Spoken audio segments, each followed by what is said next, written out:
hebatnya Jokowi adalah hebatnya PDIP. 2 periode harus diakui.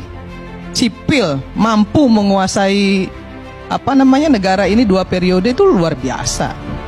Terus kalau tadi Haris bilang soal demokrasi di era Jokowi, kalau menurut saya demokrasi di era Jokowi itu malah kebablasan. Kenapa saya bilang kebablasan? Rocky Gerung bisa mengatain bajingan tolol sama presiden. Kemudian Faisal Assegaf bisa ngomongin presiden macem-macem. Ferry Amsari bisa bikin dirty provokator. Baik sahabat sekalian, jumpa lagi bersama saya di channel ini, di mana pada kesempatan video kali ini saya akan kembali mereaksi beberapa buah video terkait dengan informasi politik tanah air. Dan baru-baru ini ada sebuah stasiun televisi swasta di Indonesia mengadakan sebuah acara di mana menghadirkan ada Faisal Assegaf, ada Ferry Amsari, ada juga anggota DPR RI dari Partai Nasdem, Irma Chaniago, di mana pada kesempatan tersebut mereka membahas seputar 100 hari kerja Prabowo Subianto yang mendapatkan survei dengan hasil yang memuaskan, yaitu 80,9% kepuasan publik. Kemudian mereka kaitkan dengan kasus yang sementara yang dihadapi Indonesia, yaitu kasus pagar Laut Tangerang, dan juga bayang-bayang Jokowi di dalam pemerintahan Presiden Prabowo Subianto saat ini. Pada kesempatan tersebut, seperti biasa, Faisal Assegaf sering melontarkan kata-kata yang menyerang mantan Presiden Joko Widodo. Seringkali mereka memberikan penilaian-penilaian yang datangnya dari Faisal Assegaf, dari Ferry Amsari, dan juga datang dari Haris yang juga adalah salah seorang aktivis. Mereka memberikan penilaian yang kurang memuaskan terhadap pemerintah Presiden Prabowo, tetapi juga mengait-ngaitkan dengan mantan Presiden Joko Widodo. Karena menurut mereka, Prabowo saat ini mengemban tugasnya tidak serta-merta keputusan itu datang atau sumbernya dari dalam dirinya, tetapi lebih banyak hanya diakibatkan karena bayang-bayang mantan presiden sebelumnya, dan lebih banyak juga pemerintahan di kementerian itu dihuni oleh para mantan anak buah dari mantan Presiden Jokowi. Sehingga menurut mereka, ya, pola yang dijalankan Prabowo tidak jauh beda dengan pola Jokowi. Namun pada kesempatan tersebut, Ibu Irma Chaniago langsung memberikan statement yang cukup memukul telak kepada Faisal Assegaf dan juga beberapa temannya terkait dengan penilaian mereka yang buruk untuk mantan Presiden Jokowi. Dan Ibu Irma pun menyampaikan dengan begitu detail terkait dengan perkembangan situasi yang terjadi sejak pemerintahan Presiden Jokowi hingga Presiden Prabowo saat ini. Dan Ibu Irma juga menampilkan data-data yang cukup memuaskan, di mana sebagai pembanding atau compare antara Jokowi dan juga Prabowo Subianto sebenarnya tidak jauh berbeda. Oleh karena itu, untuk tidak memperpanjang kata, mari kita langsung saja ke video-videonya.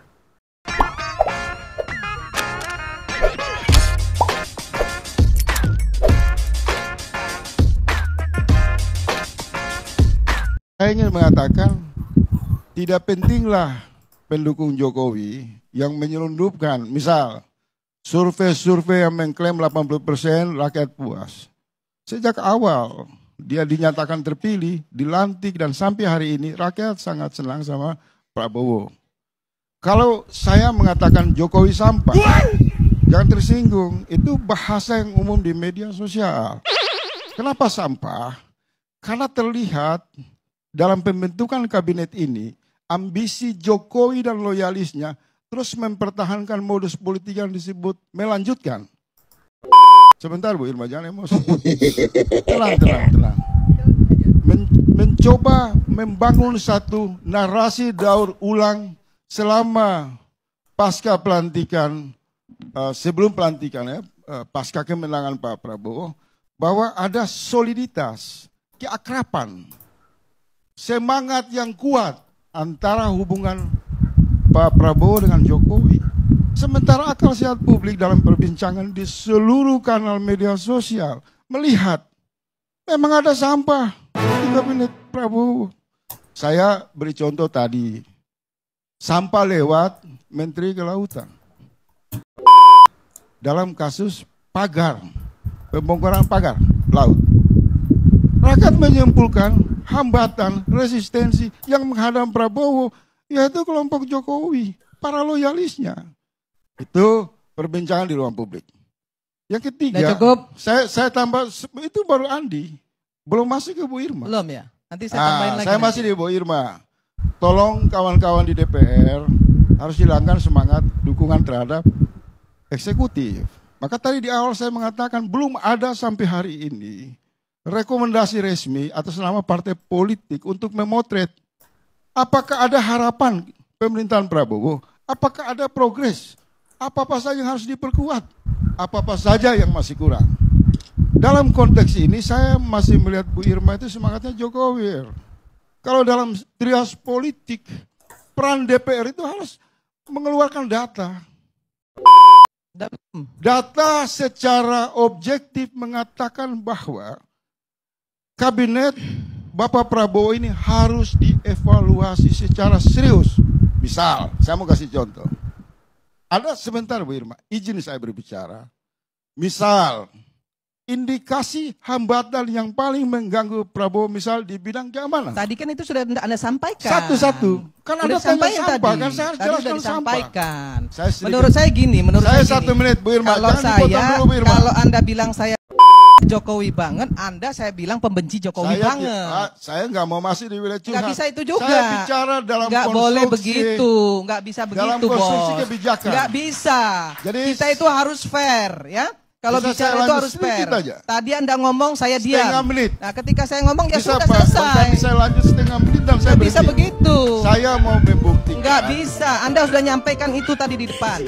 Apa yang menjadi Jangan beban diulang-ulang Prabowo yang terus. disebut Jokowi. Jangan Itu diulang-ulang ya, terus. Saya mau lanjut ya. Anda Contohnya, hanya ingin mengadu domba antara hampir Jokowi dan Pak setiap- Prabowo. Itu masalahnya. Bu Irma dengar sebentar, Bu Irma. Nggak bisa. Saya nggak mau dengar Saya karena nggak Anda tanggapi mengadu Anda. domba. Saya mau bisa sama Cukup Pak Karni, nggak bisa. Ya udah, Selesai. dua. Nggak boleh. Orang lain lagi yang bicara. Anggaran dan itu luar biasa menurut Faisal Asegaf. Pak Faisal, paham nggak kalau di 2019-2024 Pak Jokowi juga memotong anggaran banyak sekali. Bahkan anggaran DPR itu hampir 20-30% dipotong. Dipotong Pak. Harusnya kita misalnya ada jatah nih ya. Saya terbuka aja. 2 kali kunjungan kerja, kita hanya 1 kali kunjungan kerja. Dibintangin. Sampai pada marah-marah tuh anggota DPR karena banyak sekali program DPR nggak bisa berjalan. Dipotong. Bu Sri Mulyani itu udah kalau datang ke DPR itu udah males saja dia. Kenapa? Karena selalu diprotes. Dipotong 30%. Dibintangin. Banyak sekali, bukan 1-2. Ya, perjalanan dinas ASN juga dipotong sama Pak Jokowi. Kemudian anggaran DPRD dipotong sama Pak Jokowi jadi PP 33. Yang tadinya kalau keluar kota bisa dapat 10 juta, dia hanya dapat 2 juta. Itu di era Jokowi juga. Jadi jangan cuma hal-hal yang negatif, hal-hal yang positif juga banyak. Soal pagar laut, saya setuju dibongkar. Tapi kan pagar laut itu sudah ada dari sebelum 2014. Sudah ada di sebelum 2014. Ada perdanya dari Tangerang, dari Bupati Tangerang. Ya. Nah, kenapa tidak ribut? Nah, ini saya ingin sampaikan juga, yang harus diributin itu Pemdanya. Karena otonomi daerah itu menyatakan bahwa Pemdanya yang harus bertanggung jawab. Nggak semuanya harus pemerintah pusat. Pemdanya yang ngaco. Ya Pemdanya yang harus dimintai pertanggungjawaban. Pemda kita nih sekarang nih selama ini harus tahu juga nih ya semua masyarakat dan teman-teman semua di sini. Dari 37 provinsi hanya 7 provinsi yang mandiri. Yang lainnya semuanya masih subsidi. Hanya bisa menghabiskan APBD. Mandatory spending. Kalau saya bilang gubernur nggak usah dipilih langsung, nggak usah. Nggak punya daerah, nggak punya wilayah, nggak punya masyarakat, untuk apa? Kerjanya hanya mengkoordinasikan pusat dengan bupati dan wali kota. Habis-habisin biaya. Stop aja. Nah, kemudian kalau kita mau bicara soal hukum, bicara soal keadilan, bicara soal bagaimana parlemen itu bisa menjadi parlemen yang betul-betul menjadi harapan masyarakat. Rekrutmen, ya rekrutmen partai politik itu juga harus benar. Nanti Pak Bang Ferry itu tadi saya baru ngobrol sama beliau. Fer, ini bukan soal yang nggak boleh diselesaikan, harus diselesaikan. Iya, ini nggak di Komisi 2 sayangnya. Nah, tapi ini harus diselesaikan gitu ya. Karena apa? Karena isi parlemen itu tergantung dari rekrutmen partai politik. Undang-undang siapa yang bikin? Pemerintah dan parlemen. Kalau parlemen isinya orang-orang yang tidak berkualitas, ya undang-undangnya juga nggak akan berkualitas. Pak Prabowo itu jadi bonekanya Pak Jokowi. Bo, jangan dihina lah Pak Prabowo. Saya nggak mau Indonesia ini gaduh. Jokowi ini kayak sampah gitu loh. Ya. Yang bilang sampah tapi siapa tadi? Oh gitu. Oh berarti Anda sampah dong ya. Jadi sebentar Pak. Ya nggak apa-apa sebentar. Saya kan nggak menyebut nama Bu Irma tadi kan. Saya bicara dengan pandangan yang umum saja. Ya. Oke. Saya. Oke. Nanti ada waktunya lagi kan setelah ini. Saya belum selesai Pak. 15 menit ini Bu Irma. Belum. Belum. Sebentar lagi, 1 menit lagi. Halusinasi, menggambarkan dari isi hati dia yang berhalusinasi. Kenapa? Ini selalu mengkait-kaitkan dengan Jokowi itu, ya, melihat dari sisi negatifnya saja, tidak melihat dari sisi positif apa yang telah dibangun oleh pemerintah Jokowi dalam 10 tahun. Tadi dikatakan juga tidak ada pemotongan untuk mengikat tali pinggang pemerintah, pemotongan beberapa anggaran itu sudah dilakukan oleh Pak Jokowi. Gak salah 2019, korek kalau Bu Irma kalau saya salah, 2019 itu sudah dilakukan. Ingat zaman COVID ya. Kita jangan lupa, jangan COVID, kita itu Pak Jokowi itu terdepan bersama jajarannya itu bagaimana bisa mengendalikan COVID. Karena ini juga penting gitu loh. Dan mendapat apresiasi dari luar negeri untuk masalah itu. Ya. Dari WHO juga mendapatkan apresiasi. Saya melihat juga tadi digambarkan tentang BRICS. Ya. Dan ini kita apresiasi kepada Pak Prabowo bahwa dengan adanya BRICS, dia bergabung dengan BRICS, itu juga membuat bahwa international exposure-nya Pak Prabowo ini terlihat. Bagaimana tanggapan dari pemerintah sahabat terhadap beliau? Luar biasa. Yang terakhir di India bagaimana? Di India begitu hebatnya beliau, ya, bersama-sama dengan Presiden India. Jadi tamu nomor 1 di India. Seolah-olah memang dia ingin membongkar, ya kan, borok-borok dari Pak Jokowi. Ya nggak apa-apa Bang, yang penting buktinya mana. Itu aja. Bagi saya siapapun, ya, termasuk Bu Koni, kalau memang punya bukti silahkan buka. Kan jangan cuma ngomong ke sana kemari, ya, akan bongkar punya bukti. Bahkan disampaikan juga ke publik, saya nggak tahu siapa yang menyampaikan bahwa sudah dilegalisir lah, dinotariatkan di Rusia. Loh, apa urusannya Rusia dengan bangsa Indonesia? Nah itu saya marah. Iya dong, kok negara lain mengacaukan kedaulatan sebuah negara lain? Nggak boleh dong. Indonesia ini negara berdaulat loh, nggak boleh negara lain ikut campur. Bahkan ada yang bilang, Jokowi seret ke PBB, apa urusannya PBB gitu loh. Ya, mau cerdas dikit kalau ngomong gitu ya. Cerdas dikit aja gitu. Ya, jangan mempermalukan bangsa sendiri gitu. Cerdas Bang gitu. Jangan mempermalukan intelektualnya sendiri gitu. Apa urusannya Jokowi dibawa ke PBB? Apa urusannya Jokowi dibawa ke mana? Ke Rusia gitu. Sementara hubungan Pak Jokowi dengan Putin itu bagus sekali menurut saya. Selama ini gitu ya. Terus mau diapain di Rusia? Jadi ternyata Kak Irma, dari semua banyak ekses yang muncul ya kan, dari OCCRP, dari kemudian statement darinya si Prof. Koni itu sendiri, dari aktivis 98, ini kan mualanya semua terlalu lamanya Harun Masiku ditangkap dan proses Hasto ini kemudian juga sampai di prosesnya ditahan, kan begitu. Kalau ini sudah masuk dalam dipanggil kemudian ditahan, saya pikirnya akan redup, akan tenang ini. Jadi sebenarnya kuncinya di KPK nih kayaknya Kak Irma, supaya kita lebih kondusif nih di dalam kehidupan politik nasional kita. Ya harus ada ketegasan. Yang pertama itu, ya Pak Prabowo saya yakin ke depan ini akan bertindak tegas, bersikap tegas dan bertindak tegas. Berbeda dengan cara kepemimpinan Pak Jokowi. Ya, yang menurut saya ada buruknya juga ketika misalnya beliau tidak pernah mau menjawab tudingan-tudingan apapun gitu ya. Dia hanya diam. Itu juga satu hal yang menurut saya kurang bagus. Karena akhirnya pada ngelunjak gitu ya, pada ngelunjak lah gitu ya. Terus dengan seenak-enaknya ngatain segala macam fufu-fafa dibesar-besarin, sementara orang ngomong, mohon maaf ya, Jokowi itu anak lunti PKI lah segala macam aja nggak pada yang pernah mau bahas. Nggak ada yang bilang bahwa itu keterlaluan dan lain sebagainya. Sementara fufu-fafa yang nggak jelas orangnya mereka bahas-bahas di media habis-habisan. Ya, ini pelanga-pelongo, anak orang, mohon maaf ya, keturunan Cina, PKI dan lain sebagainya, itu pembunuhan karakter yang luar biasa loh.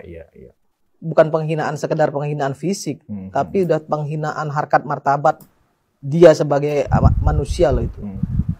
Kok nggak ada yang ribut? Kok nggak ada yang mempersoalkan itu? Kenapa sepupu Fafa yang nggak ada orangnya, yang kita nggak tahu siapa orangnya, diperdebatkan secara hebat gitu ya, secara terus menerus dipaksa untuk mengaku dan harus ngaku gitu. Keren banget pokoknya Bu Irma. Semalam itu ada acara di ILC ya, mengenai tentang 100 hari kerjanya Prabowo Subianto dan masalah pagar laut. Di situ ada Bu Irma dengan statement-statementnya, dengan argumennya, dengan narasinya yang membantah narasi-narasi yang dikeluarkan oleh Faisal Asgaf dan Ferry Amsari. Dan cukup puas gua melihat mereka terdiam ketika diberikan fakta-fakta yang terjadi di era pemerintahnya Jokowi dan juga para Prabowo Subianto gitu ya. Nah ini sebenarnya kan kalau kita melihat ya, bahwa ketika Pilpres kemarin ini ya Bu Irma kita tahu berada di mana, yaitu di Nasdem, walaupun sekarang memang masuk dalam koalisi Indonesia Maju. Tapi ketika Pilpres Bu Irma itu berbeda haluan dengan Prabowo Subianto, tapi dia berada memberikan porsinya di posisi yang netral. Ya, dia memberikan fakta-fakta ketika di era pemerintahnya Jokowi, juga memberikan fakta di era pemerintahan 100 hari pemerintahnya Prabowo Subianto. Itu cukup luar biasa. Dan memberikan kuliah gratis kepada Ferry Amsari dan juga Faisal Asgaf. Pokoknya keren Bu Irma. Kalau yang belum nonton, tonton deh.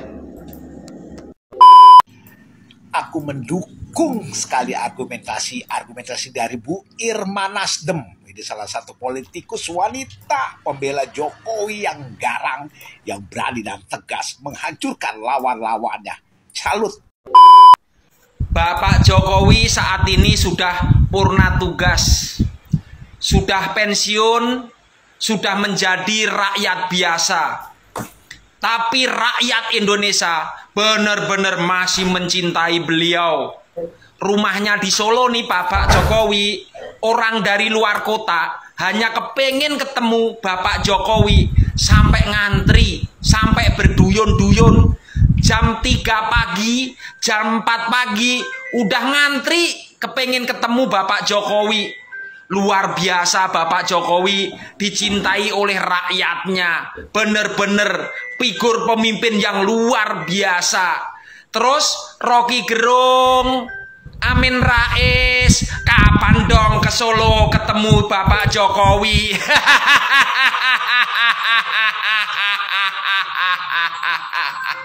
Oke.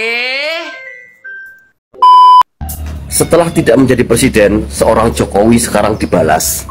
Ya, dibalas kebaikannya. Ingat gak, di saat beliau menjadi presiden, Bapak Jokowi selalu mengunjungi rakyatnya ke pelosok-pelosok, ke daerah-daerah. Di saat sekarang Bapak Jokowi tidak menjadi presiden, rakyat yang membalas untuk mengunjungi Bapak Jokowi. Dari sebelum Natal sampai sekarang, masyarakat antusias mengunjungi Bapak Jokowi. dengan setia menunggu di luar rumah beliau sampai dibukakannya pintu gerbang tersebut dan menemui Bapak Jokowi.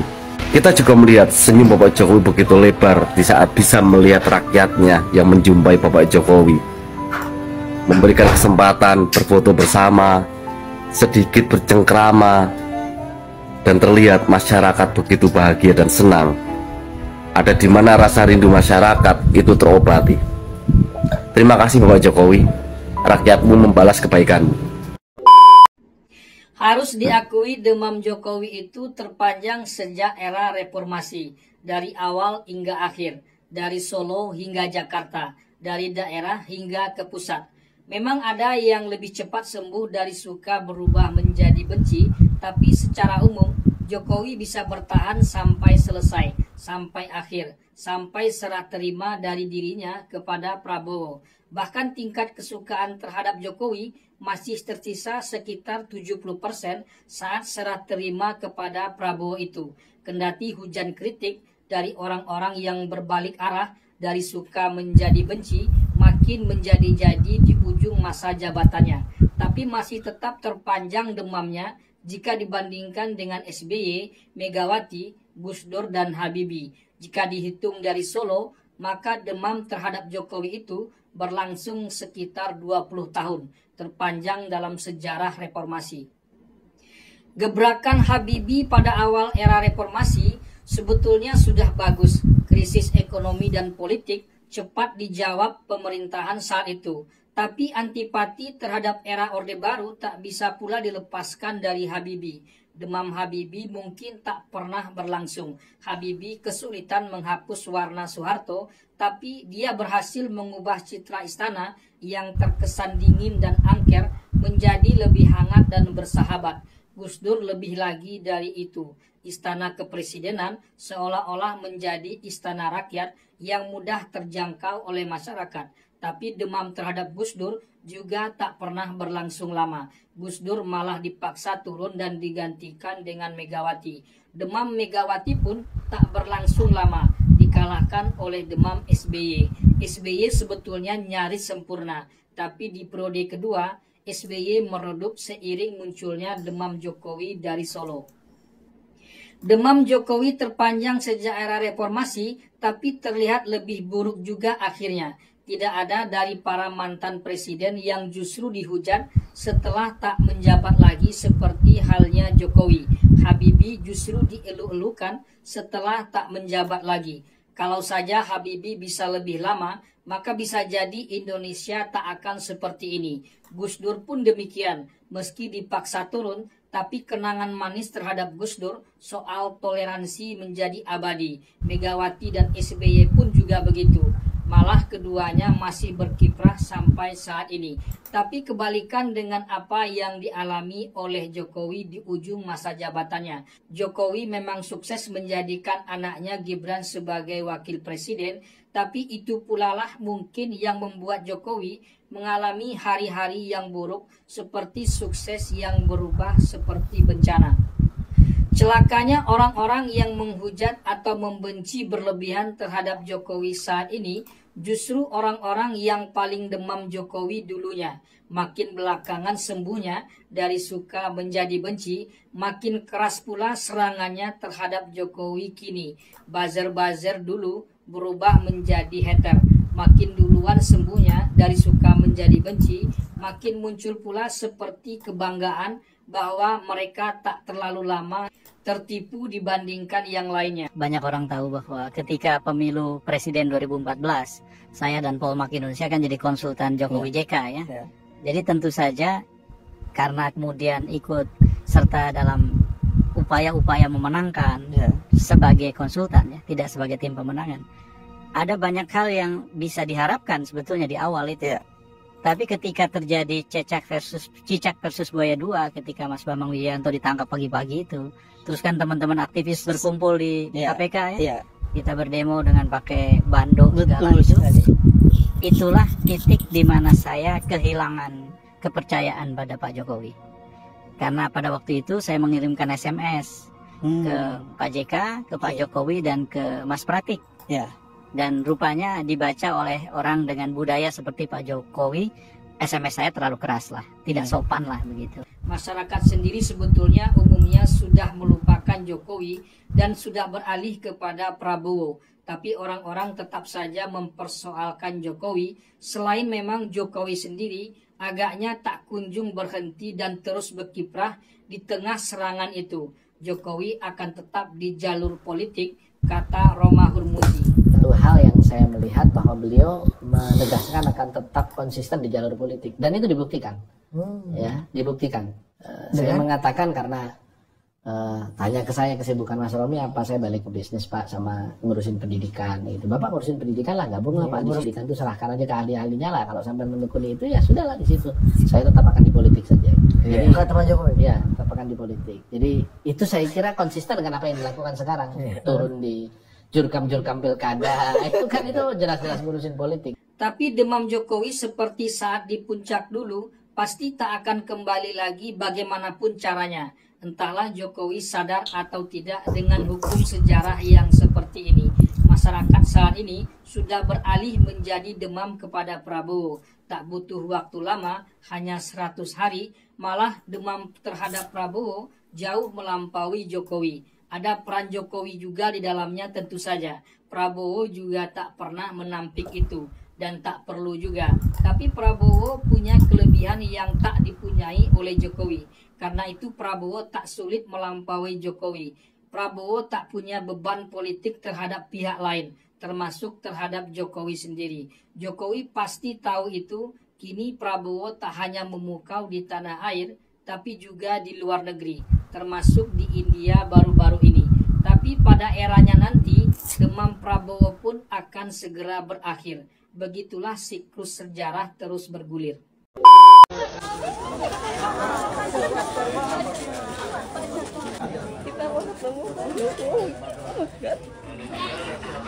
Bapak.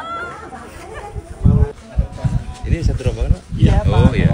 Keluar. Izin Bapak, 1, 2, 3, 1, 2, 3. Sudah, monggo. Nah, yuk.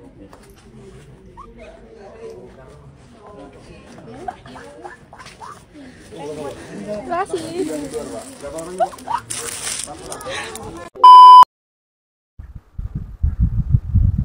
Kediaman Presiden ke-7 Joko Widodo di Sumber Banjarsari, Solo ini menjadi destinasi favorit warga selama liburan Isra Mi'raj dan juga Imlek. Ratusan orang mengantri berjam-jam hanya untuk foto bersama. Antrian warga yang datang ke kediaman Presiden ke-7 Jokowi di Solo untuk sekedar foto atau juga salaman. Jadi ratusan orang mengantri mulai dari ujung gang masuk hingga ke depan rumah mantan orang nomor 1 di Indonesia ini.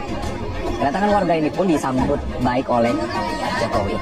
Ayah dari Wapres Gibran Rakabuming Raka ini pun dengan senang hati melayani foto dari pagi hingga sore hari.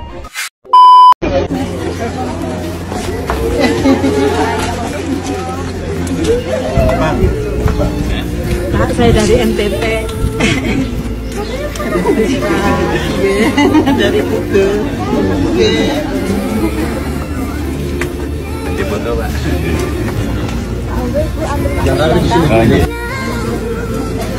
Dari mana, Mas? Hah? Portiti.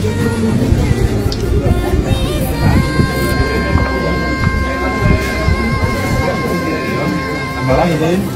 1, 2, 3. 1, 2, 3.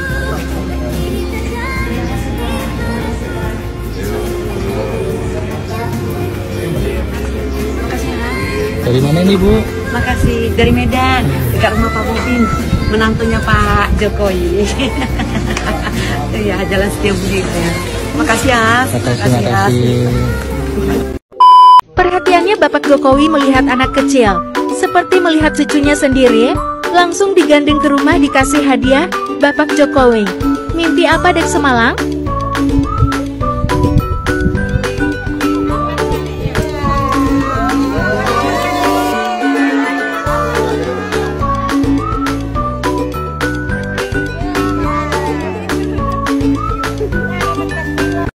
Jokowi itu hebat. Bagi saya dia presiden yang sangat hebat. Betul sekali Bu Irma. Saya setuju tuh, Pak Jokowi itu kurang hebat apa ya. Ketika jadi wali kota, beliau bilang mengatasi macet dan banjir Jakarta itu mudah kalau beliau jadi gubernur gitu. Nah, ketika beliau jadi gubernur, beliau bilang lagi, mengatasi banjir dan macet di Jakarta itu mudah kalau beliau jadi presiden. Nah, ketika beliau jadi presiden, beliau bukan mengatasi macet dan banjir, malah memindahkan ibu kota. Kurang hebat apa coba? Di masa pemerintahan beliau, anak bahkan mantunya bisa jadi wali kota. Kurang hebat apa coba? Ya kan? Padahal ketika Pak Harto berkuasa 32 tahun, seingat saya ya, kalau salah dikoreksi, anak-anaknya Pak Harto itu nggak ada yang jadi pejabat-pejabat pemerintah deh. Mungkin jadi wali kota, mungkin jadi gubernur. Ingat saya sih nggak ada ya di sejarah ya. Jadi menteri, saya lupa ya. Ada nggak sih, bahkan Pak SBY, besan beliau aja tersangkut kasus korupsi, dijeblosin ke penjara coba. Kurang hebat apa tuh, Mbak? Cuma di zaman Pak Jokowi. Orang yang dianggap teman, dianggap kawan, walaupun berbuat salah, ya, menghina, mengadu domba, memecah belah, memprovokasi, nggak dihukum, yang penting kawan. Tapi kalau lawan, lihat bagaimana Habib Rizik dikriminalisasi. Luar biasa, lihat aktivis-aktivis yang bersuara lantang dikriminalisasi. Makanya hebat. Ya nggak sih? Itu juga teman-teman. Baik sahabat sekalian, demikianlah beberapa buah video yang coba saya reaksi pada kesempatan kali ini. Dan kepada para sahabat sekalian, setelah menyaksikan video-videonya, mungkin ingin berkomentar, silakan tulis di kolom komentar. Dan bagi sahabat sekalian yang mungkin belum sempat memberikan dukungan untuk channel ini, mohon dukungannya dengan menekan tombol subscribe dan membunyikan tanda loncengnya. Sekian dan terima kasih dan sampai berjumpa kembali di video selanjutnya.